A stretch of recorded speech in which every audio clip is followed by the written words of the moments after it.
પાટણ જિલ્લામાં સાંતલપુરના ડાલડીમાં ખેડૂતનો પાક બળવાનો મામલો ઉગ્ર બન્યો છે। જાગૃત ખેડૂત ખેંગાર આચરે રાજ્યના કૃષિ અધિકારીઓ અને કંપનીના અધિકારીઓની સાંઠગાંઠ હોવાનો આક્ષેપ કર્યો હતો। સરકારની મિલીભગત હોવાનો આક્ષેપ બાદ મામલો ગરમાયો છે।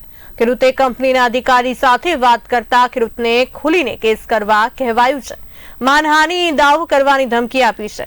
આ અંગેનો ઓડિયો પણ સામે આવ્યો છે, જેમાં કંપની અધિકારી ખેડૂતને કંપની 1100 કરોડની છે, માનહાનિ કરશું તેમ કહી રહ્યો છે। સાથે જ પાકું બિલ લઈને કાર્યવાહી કરજો તેમ સામી છાતીએ બોલીને થાય એ કરી લો તેમ આડકતરી રીતે ખેડૂતને જણાવી રહ્યું છે।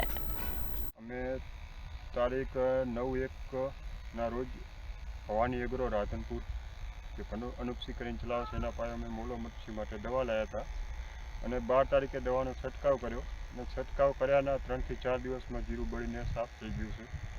આ વિશે અમે ખેતીવાડી વિભાગ પાટણમાં રજૂઆત કરેલી અને ગઈકાલે કૃષિ વૈજ્ઞાનિકો અને અધિકારીઓ આવ્યા હતા પંચનામા માટે અમે ખેડૂતોએ દવાનું સેમ્પલ આપવાનું જણાવેલ પર અધિકારીઓએ દવાનું સેમ્પલ લેવાની ના પાડેલ છે અને એનું એવું કહેવું છે કે અમે કંપની કે એગ્રોમાંથી દવાનું સેમ્પલ લઈ લઈશું અને ક્યાંક ને ક્યાંક સરકારી અધિકારીઓ એગ્રો સેન્ટર અને દવા કંપનીઓ ક્યાંક ને ક્યાંક મળેલા હોય છે અને ખેડૂતોને ન્યાય મળતો નથી।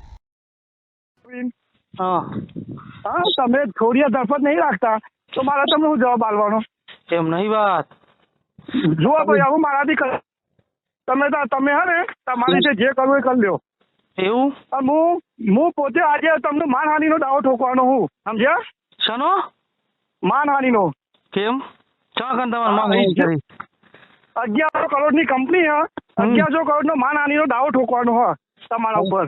હા રેડી હા તમારે થાય કરી લ્યો હો ભાઈ। હા પાકું બિલ લાવીને કેસ કરી દો। હા એ હા